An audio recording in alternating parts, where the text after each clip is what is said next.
30 seconds and counting. 25 seconds and counting. We are still go. 20 seconds. Guidance alert. The guidance system now going internal. 15, 14, 13, 12, 11, 10, 9, 8. Ignition sequence start. 5, 4, 3, 2, 1.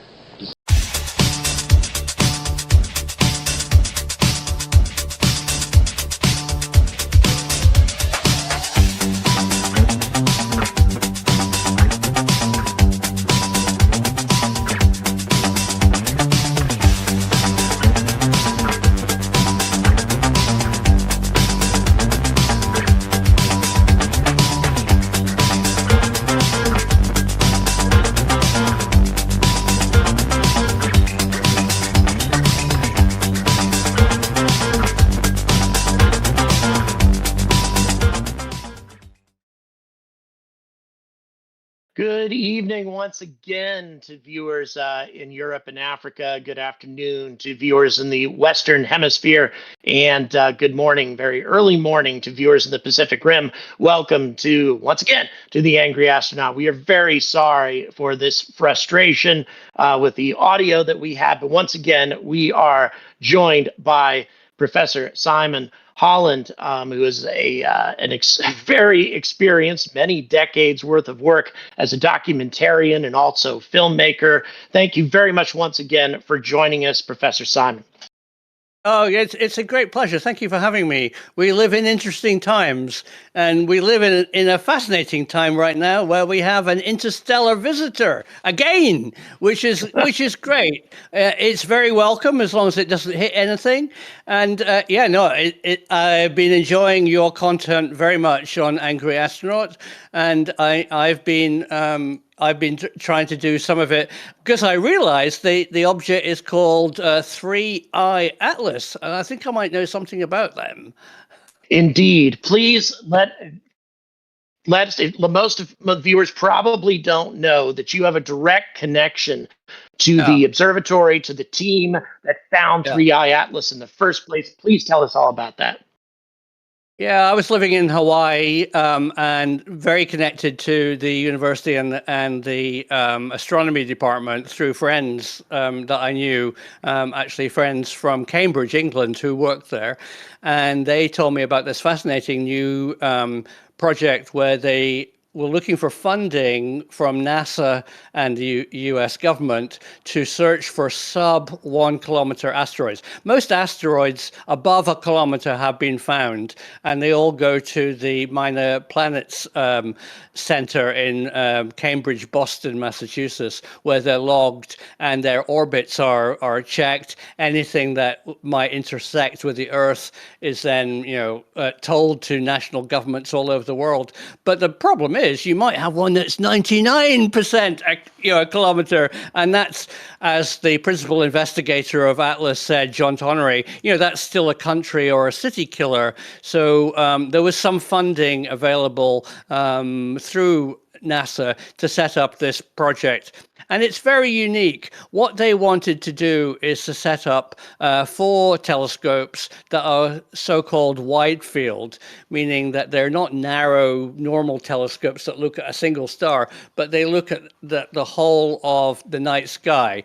A number of times each night, 2 in the northern hemisphere and 2 in the southern hemisphere, to look for anything that moves or anything that changes in brightness that's coming straight towards you. And that's what they've set up. It's called Atlas. And the clever part is that they take 4 pictures each night. And they then, in the morning, their software engineer, who's called Larry Deneau, he comes in the morning and he parses out anything that doesn't move, i.e. the star backgrounds, only leaving things that he's found overnight that are moving or changing in brightness. And he literally, I've sat with him, and it's absolutely wonderful to see the raw images come in and then filtered out the background stars, and then he plays join the dots, he calls it. And almost every night, well, I mean, all the time, he finds hundreds and hundreds of satellites and asteroids, which he then needs to, with the software and manually, log every single one from the 4 telescopes. And then what happens, interestingly, next is a secret bit, which I'm more than willing to tell you, is that it doesn't directly go to the Minor Planets Center in Boston. It goes to Space Command, because some of the things that he is seeing that once the stars have been parsed out are military satellites which aren't public. So they have a first look. Hopefully they don't mess around with anything else in the data. He doesn't think that they do. And then they pass on a cleaned up list to Boston, Massachusetts, who then do this analysis of everything that they found. First of all, they say, oh, we already know about all these in the list. And then, oh, these are new ones. And they give it them like a points out of 10. And Larry says they call them trivial, meaning that they know their orbit and there's no way in a million years they're ever going to get any interaction with Earth, or they're classified as non-trivial. And that means they need to do follow-up, because all they've got is an initial 4 snapshots of it moving. So they then go back and find that and try and work out a long-term orbit for a non-trivial object, which will become, between the Earth and the Moon, or be a significant risk to planet Earth. But they also can do lots of other interesting science with Atlas. For example, they can find supernovas, and they can find extraterrestrial transitory visitors. So as we know, this object that we're talking about today is called 3I Atlas. Let's just make that very clear. 3 because it's the third in very recent history. There's no doubt been hundreds, but in recent history, it's the third that we found using these wide field telescopes. I for interstellar, because it is interstellar. It's on a hyperbolic orbit. It's come from outside of our solar system, and it's heading towards our, the gravity attraction, and or it's chosen to come to our solar system. And then Atlas, because that's the people who found it. 3I Atlas. That's how it's got its name. So I talk to them regularly. I very nearly flew down to South Africa to see their new telescope being installed in Cape Town, but unfortunately I was everybody in South Africa caught something called COVID, and we couldn't go. Mm-hmm. But that telescope is complete. And the one that found 3I Atlas was the Southern Hemisphere one in Chile. Just one other piece of information that you need to know is the reason that Atlas is an ideal platform for finding 3I Atlas is because it was coming from the center of our Milky Way, the center of our galaxy. And I'm sure you've seen some beautiful moving pictures of it, where it's completely a tiny dot in a massive star field. And it's only because of the excellent software that Larry has written and uses that Atlas is a unique instrument that can filter that out. Other asteroid and other star surveys just don't even look in the center of our galaxy because it's too busy. They prefer to look in darker, less populated regions. But no, Atlas found it, and they got to name it. So that it's absolutely great. Well done, Atlas. And it's a very interesting object, isn't it? Yes, it is indeed. So let's get into and thank you for all of that. It's amazing. And by the way, you have a much closer connection to astronomers than I do. So as a result, what I'd like to do is list off the unusual things about 3I Atlas and get your opinions as to what this might mean. Number one, of course, is the trajectory that takes it very close to the plane of the ecliptic, which allows it to pass unusually close, less than 1 astronomical unit away from Mars and Venus, and also from Jupiter. In addition to that, it's passing close to those planets, But as it comes as close to Earth as it's going to come, Earth, coincidentally, is going to be on the opposite side of the sun, whereby we Right. won't be able to get a good look at it. Also, producer, if you could bring up the image called Stubby Tail for us right now, it'll take him a minute Right. to bring this up. But there is a lot of talk. For example, there's a study that came out just a couple of days ago that maintains the 3i Atlas actually doesn't have a tail at all. And then there are other studies that say, yes, the stubby tail, that it has a little bit of a tail, but strangely enough, this tail is pointed sunward and not Right. anti-solar, which is very bizarre. I mean, there are certainly a few comets that do that, but it's very, very strange. Yeah. Especially for a comet that's rotating, there should be an equal distribution of material that's getting burned off of the comet. And so therefore, you shouldn't have this tail pointing towards the sun. Can you give me given all of those strange things, can you tell me how you're feeling about this and how other astronomers are feeling about this? From what I'm hearing, I mean, the astronomical community is very open and very excited by it. I think they are far from thinking it's an alien craft, but they definitely think it's extremely interesting and extremely unusual. And I completely agree with those unusual assessments that descriptions of what you said. Do your audience understand? So the plane of the planets is basically quite flat, and we're all going round in it, although we're also slightly spiraling. And most things come in like this, but this one's coming in lined up with it. Why? I mean, it's obviously a coincidence, or is it on purpose?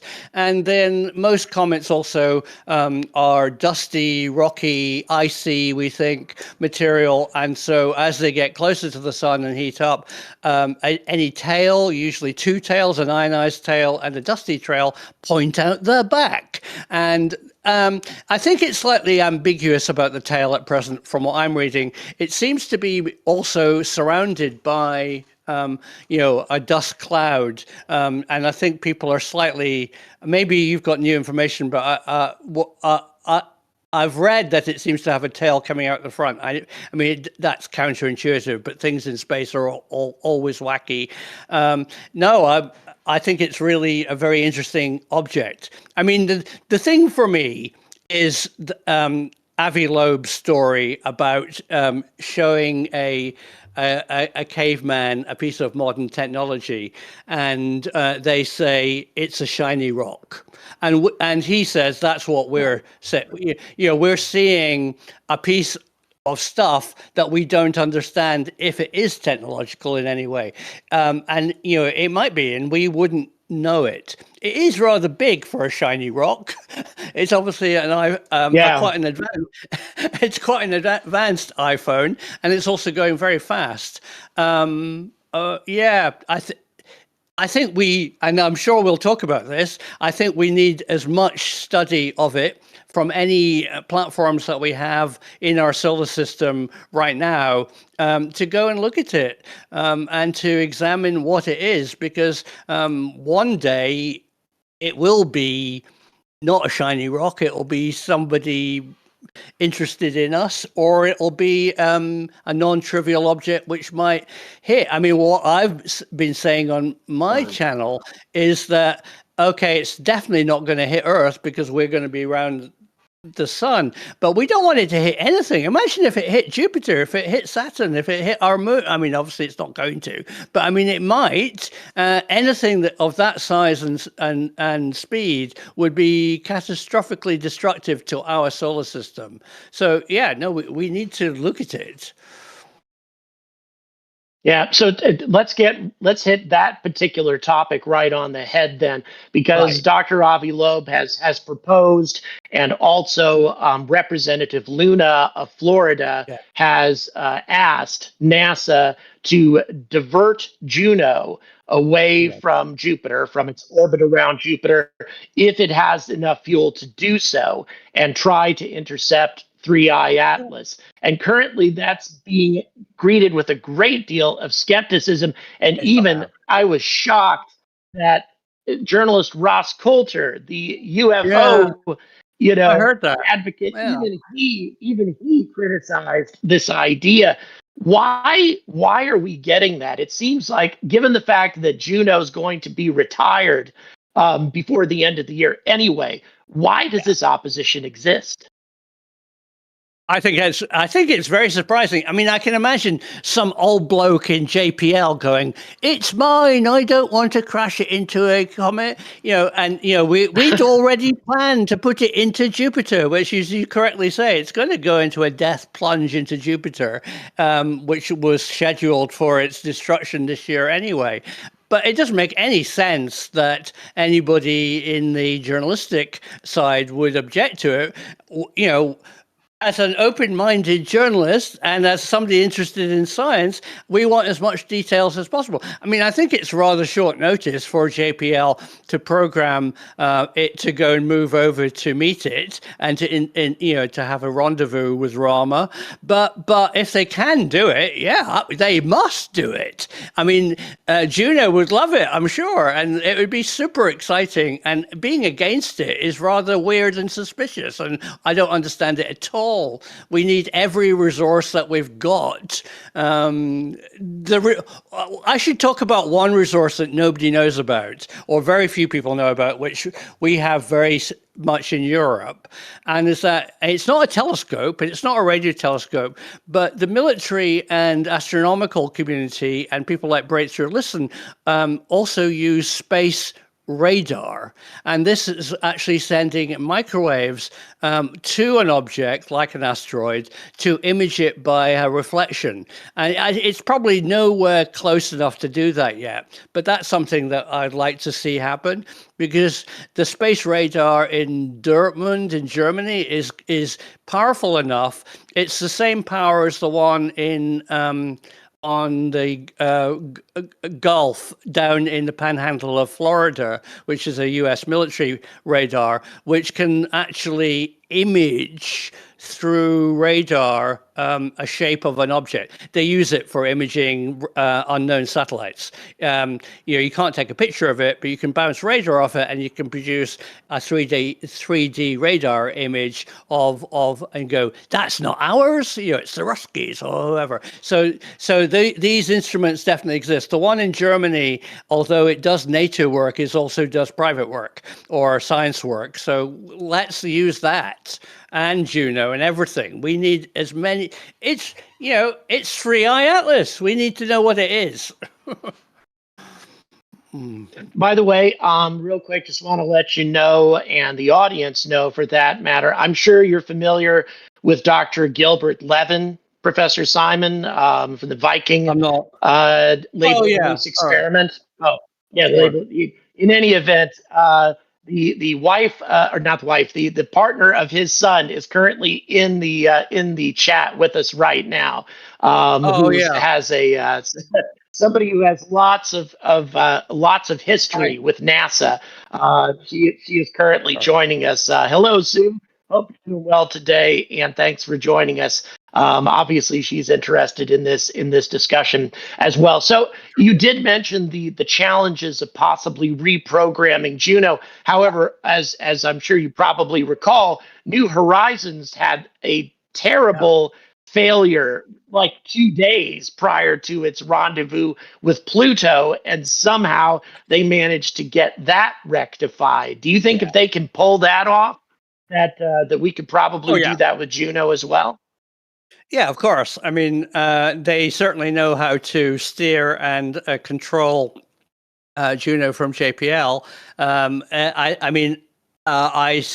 It would be good to have a kind of a statement from them whether it's if it's feasible, and if it is feasible, are they working on it? It seems absolutely bizarre if people are saying don't do it, if it is possible. As I said, I'm sure JPL and Juno would love to go and have some rendezvous with it, because we really need to know what it looks like and close pictures, because I mean that was the problem with Oumuamua, is by the time that was found. Interestingly, Oumuamua was found by Atlas's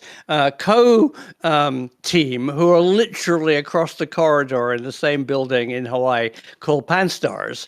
And by the time Pan-STARRS had found Oumuamua, it was already beyond optical telescopes. We were just getting a faint color signal and maybe a shape signal, but we missed the opportunity. I mean, the other thing about Oumuamua was that almost the very weekend it was discovered was the weekend that Arecibo fell down, and obviously Arecibo was never a radio telescope of any significance. It was mainly a space radar. So if Arecibo had been working, we could have used it to image Oumuamua when it was closer to Earth. But by the time it was found, it was already 4 days beyond Earth. So in this case, in 3i Atlas, we have the, it's still coming towards us, folks. We can actually see it, image it, radar image it, and maybe swing past it. Excellent. Yes, that'd be well, especially given the enormous variety of instruments that are on. I mean, Juno is packed with instruments designed to. Right. It's an amazing probe, as you know, and the information that it could give us about this. I mean, come on, as you know, once in a lifetime opportunity, an enormous interstellar object that very well. Could we please put up the image that's called thick disk producer, the thick disk image that shows where we think this thing came from the thick disk of the galaxy rather than the thin disk where our sun originated. Tell us a little bit more about that, Simon. The thick disk of the. I'm not sure. I can't really talk eruditely about it. I'm sorry. It's okay. It's all right. Yeah, sure. I mean, the only thing that I'm very much I like looking at old school physics and astronomy. One of the people that I used to work with and know was Fred Hoyle, and the amazing thing is I didn't realize that our not only are we orbiting the sun, but our solar system is orbiting inside our own galaxy. So we go through this enormous change of neighborhood over millions of years as our solar system goes round the disk of our galaxy, which is just because we're on the outskirts of it. And is there a case that when we're in different parts of the galaxy with different densities and effectively nearer or further away from black holes and things, does that affect the environment? Fred very much thought that he was very much into the steady state theory, that there was no creation moment because he was an atheist, and he very much wanted everything to always exist. But he wondered whether our trip around the galaxy was a triggered life. That I remember that was one of his big discussions. So there's loads. It's good. We live in a big universe. Indeed. Well, what I wanted to mention, I guess perhaps I could just ask for your opinion on this. Because it came from the thick disk, as it is called, of the galaxy, rather than the thin disk where our sun originated. And by the way, Oumuamua's path exactly adheres to the plane of the galaxy. I mean, it's amazing how much that object stays put. In terms of the it's almost like a navigational beacon or something. It's amazing how much that adheres to the plane of the galaxy. But this one came from the thick disk, which is where a lot of older stars are. So the general conclusion is that this thing is probably at least 7 billion years old, something along those lines. Far, far older than our sun. It was traveling through the galaxy before our sun started burning. I mean, that adds a lot of uniqueness to the object and makes this a huge opportunity too, doesn't it? Oh, time as an element in astronomy and in thinking about life on elsewhere in the universe is immensely important. I mean, yeah, I mean, we're young bucks, really. I mean, certainly technologically, we're just a blink of an eye. But yeah, you're right. If this thing has started its journey before our sun burst into life, that's just incredible. I mean, yeah, sure. And as we're finding from James Webb Space Telescope, we completely effed up the age of the universe. I mean, I very much worked for decades on TV programs saying that the universe was 13.8 billion years old. Well, I mean, it isn't. I mean, honestly, you need to change that number in every textbook today. It's way older than that. Plus, its origin story is completely mysterious, and its size is now completely mysterious. So, yeah, and size is time. So space-time, we really are only beginning to scratch the surface of what it really means, and I think it's wonderful. It seems that the further we look out into space, the more the less we realize we know about the universe, the more things we realize that we are wrong about, and how often we have to change that. Now, you mentioned in terms of its point of origin coming from the core of the galaxy and that very full star field. That's something that Avi Loeb has talked about as being significant as well. Not only is it passing us, making its closest approach to Earth when it's on the opposite side of the sun, but it also came at us from this very crowded star field where we couldn't have seen it. Again, if the idea is that this thing came at us by design, and whoever sent it wanted to make it very difficult to intercept or observe, then sending it to us from that direction makes the most sense. What do you think about that interpretation?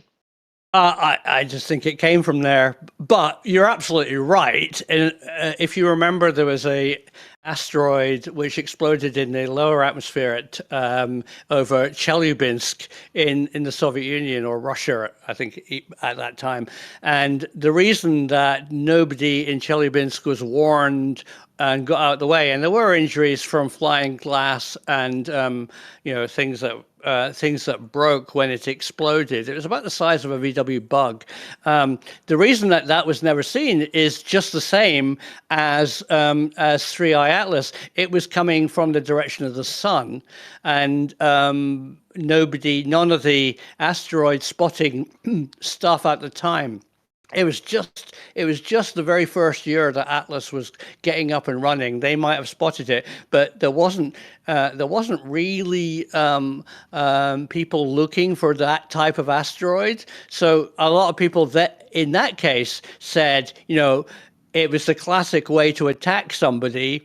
If you think of World War II, come at them out of the sun, or come at them out of an area which is really hard to look at. Yeah, the center of the galaxy is just physically dense because you're looking down into lots of stuff. I mean, it made it hard to spot. Well, I'm going to go ahead and have a look and see if I can find some questions here. Oh, yeah. The chat has been jam-packed with what people. So I'm going to go ahead and scroll back real quick and see if I can find some questions here. I know that some were being asked before. Someone asked about the tail, and you already addressed that. If folks in the chat have any questions for Professor Simon, feel free to go ahead and ask. Let's see what other things. Boy, I'll tell you, there's a lot of comments that have been made. I guess one thing is, for the few comments, I don't know how familiar you are with this, for the few comments that we have observed that has this sunward pointing tail, do we know what causes that? Those unusual comments? No, not at all. I mean, I didn't actually know that other comets had sunward pointing tails until I think what I'd like to say about it is it's rather bad form of the science community. So the sunward pointing tail, probably somebody knew about it. I certainly didn't. But as soon as you and other people said its tail is weird, it's pointing in the wrong direction, the science community go, yeah, we've seen it before. Rather than going, oh, that's interesting, they tend to do that a lot, saying, oh yeah, it's normal. Well, is it normal? I don't know. I mean, it seems very counterintuitive to me, and I know nothing. But you know what I mean? I think there's always like, it's swamp gas, it's a balloon or whatever. It's very easy to come up with those kind of comments and say, oh, they could do that. Whereas rather than ask bigger questions about, I wonder why it's doing it and what makes it unusual. That's certainly how my brain works. Yeah, most definitely. Let's see. I know that there was another question that came in. I'm sorry. Yeah, but the question's in all caps. Somebody just said, to answer, a couple of people have asked, has it decelerated? No, it has not decelerated. Oh, there's no evidence of non-gravitational acceleration or deceleration thus far. The situation could change. However, it's important that folks know that even if there is a little bit of non-gravitational acceleration or deceleration, that's not unusual for a comet, because cometary outgassing can actually cause that. It would have to be a significant. What do you think in terms of how significant would the change in velocity have to be to make us suspicious, to make us think that it's not? It's the number. No, yeah. You're absolutely right. It's the number one thing that everybody's gonna go, holy F. If it changes course or significantly changes speed, it would be much more emblematic that it was under control or of some type. So I don't know the actual. I think apart from a minor, 2% change in speed, but it certainly a direction change would be like, oh wow, Yeah. it would be. But I mean, I doubt. We'll have to wait and see. I mean, I certainly know that the Atlas team and everybody now in the world, in the astronomical community, are seeing it. There's some really good images of it now. Eventually, hopefully, it will become visible to an amateur telescope as it gets closer to in our solar system. It's a long way out, by the way, folks. You're not going to see it yet. But eventually it will. It's definitely going to orbit around our sun, and we're as you say, we're in a bit of a bad position to see it when it's very close, but also a safe position, which is good. So I think people are monitoring it very carefully, and I think if it did anything unusual, it would be very. That would be big news, wouldn't it? Now here's the question. The some of the estimates, once again, we're still not even entirely sure about the size, but the Rubin telescopes, estimates are putting it at about 10 kilometers in diameter, which is roughly the same diameter as Halley's Comet. So the question is, let's say this thing had passed through our solar system 20 or 30 years ago. There's a question from the chat. Would we have seen it since it's passing through the inner solar system? Is this something that we would have spotted long ago? Definitely. Yeah. I mean, comets have been spotted by human eyeballs going back thousands of years. We definitely would have seen it, especially. I mean, unless it's not outgassing and has and doesn't have a tail. If it was just an asteroid that doesn't have any tail, I think probably humans wouldn't look up, as we say, and see it. No, it would have been missed. But if it was a genuine comet and behaved like Halley's Comet or the other wonderful comets that we've all seen in our lifetime, we would be out in our backyard going, "Ooh, there it is!" Yeah. definitely. I've seen some amazing comets. We live in France, and we are blessed by having this river, the Dordogne River, which heads due west, and it's very wide river. And we can look down it to the setting sun, and we've seen comets near the sun, ones that everybody knows about, not me spotting them, and seeing that luminosity head and then its tail catching the rays of the sun. Heading west is just absolutely, it's awestruck. I love comets. Yeah, me too. I remember when I saw Hale-Bopp long time ago. Yeah. When I saw a comet Hale-Bopp, I was in Charleston at the time. Oh yeah. On a nighttime sailing trip. So we were out on the ocean on a sailboat, Great. and Hale-Bopp was stunning, just stunning. Complet Seert, by the way, has made 2 requests, which I will address at the end of the broadcast. He's making a request for something which I'll talk about a little bit later. Let's see if I can pick up any other questions. Once again, if you can, try to put your questions into all caps so that we can pick up on it. Once again, to be clear, the question still comes up as to whether or not it's slowing down or it's not. So far, it has done nothing that normal gravitation of the sun, the planets, etc., would explain. So far, aside from the fact that its initial trajectory is strange, it hasn't done anything since it came into the solar system. Very interesting. I'd quite like to make one thing kind of really clear to your audience and to chat, that please don't see me as part of the science community. I know lots of people in astronomy departments, and I know how they work. Most of them are pretty open-minded, but they don't really like flying saucers very much. But I think this comet and other things, and speaking to Avi Loeb about Oumuamua, I think he makes a really great point. If somebody throws a rock down your street towards your house, you've got neighbors. If they throw a tennis ball, you've got very intelligent neighbors. I think he makes a really good point to that, and that's very much my position. I'm very interested to know. I think we should do like we did with Oumuamua. We should listen for any potential electromagnetic radio broadcasts or electromagnetic energy emanating from it.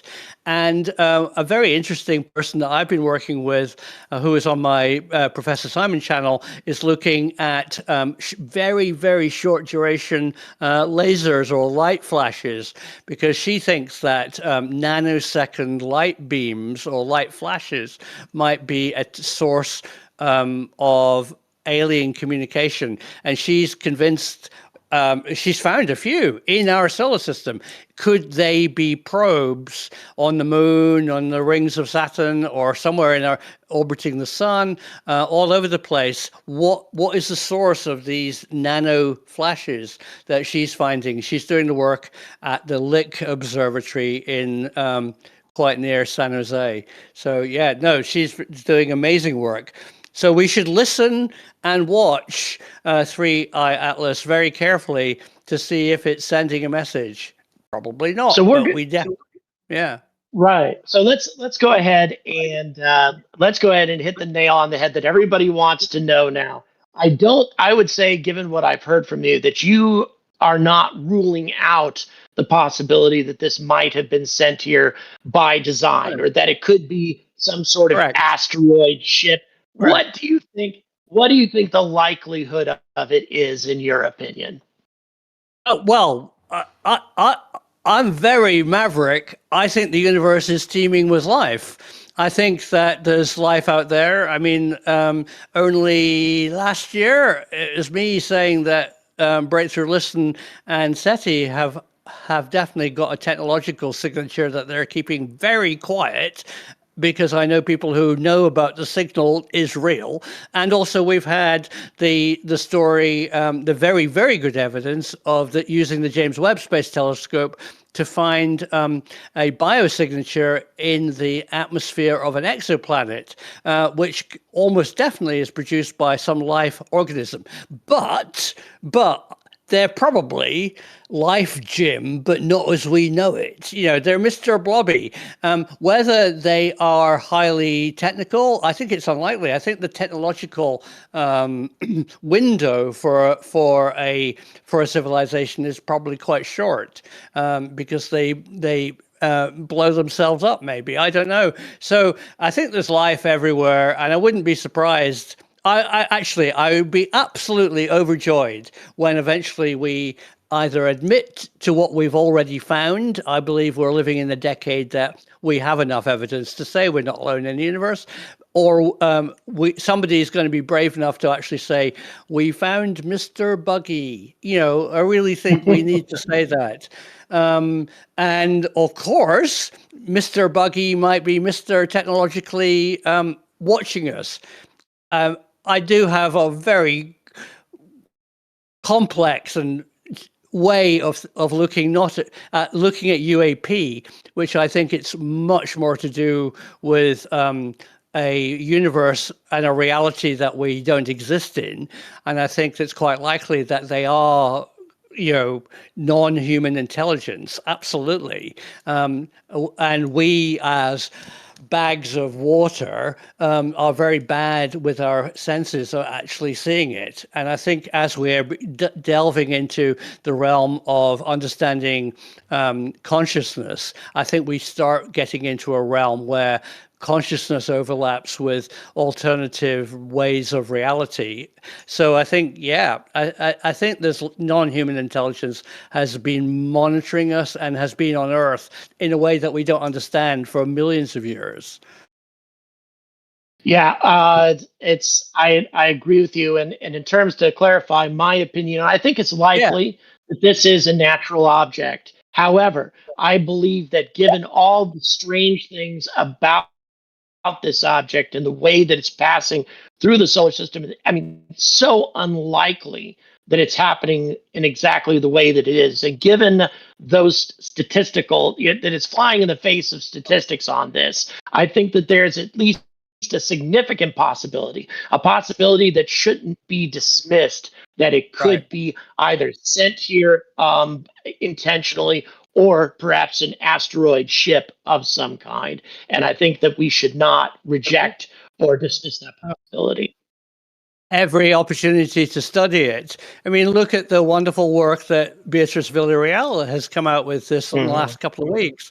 I mean, it turns out that her survey, her re-looking at 1952 plates before Sputnik 1 was launched, has revealed things that almost definitely are twinkling or reflecting sunlight in Earth orbit, or quite near the planet Earth.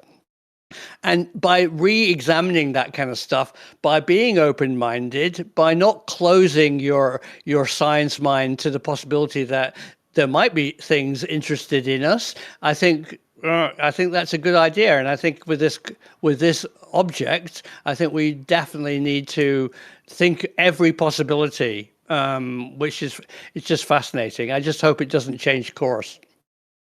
Yeah, me too. It'd be a bit frightening. I think it would, if at the very least, it would throw our economy into chaos if something like that were to happen at the very least. So yeah, a bit of a scary prospect.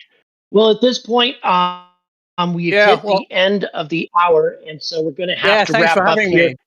We have a massive crowd. Just so you know, there's over 1,000 people watching us live right now.